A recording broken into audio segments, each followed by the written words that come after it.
अकबर बीरबल कहानी। अकबर बीरबल कहानी। घी के दो व्यापारियों की दुकानें एक दूसरे के बराबर में थीं। एक दिन उनमें से एक ने दूसरे से 500 स्वर्ण मुहरें उधार लेने की सोची और अपना कर्ज बिना किसी परेशानी के चुकाने को कहा। लेकिन जब कर्ज वापस करने का समय आया तो उसने ऐसा करने से मना कर दिया।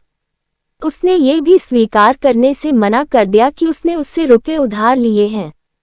वह व्यापारी जिसने धन उधार दिया था वह न्याय के लिए बादशाह के पास गया।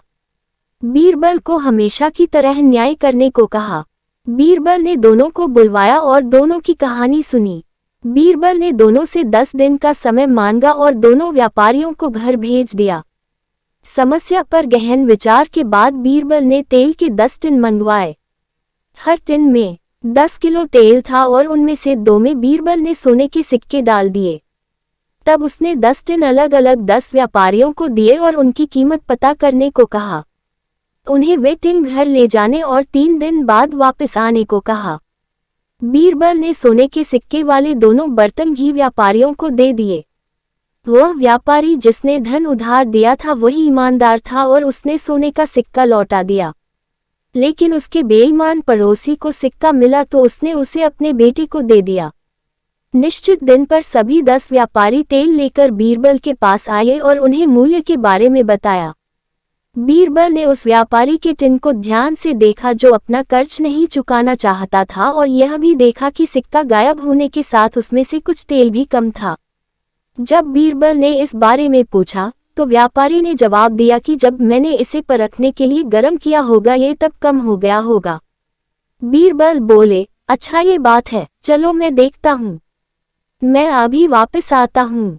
ऐसा कहकर वह अंदर गया और अपने एक नौकर को उस व्यापारी के घर जाकर उसके पुत्र से सिक्का लाने को कहा।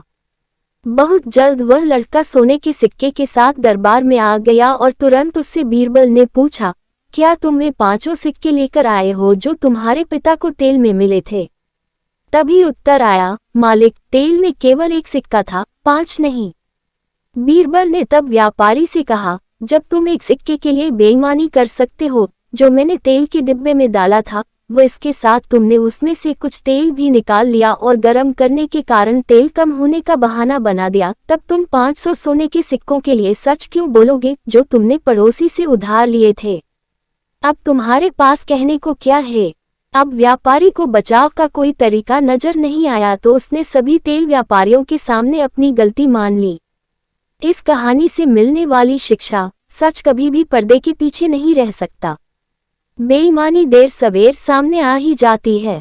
इज्जत एक बार जाने के बाद दोबारा पाना मुश्किल हो जाता है।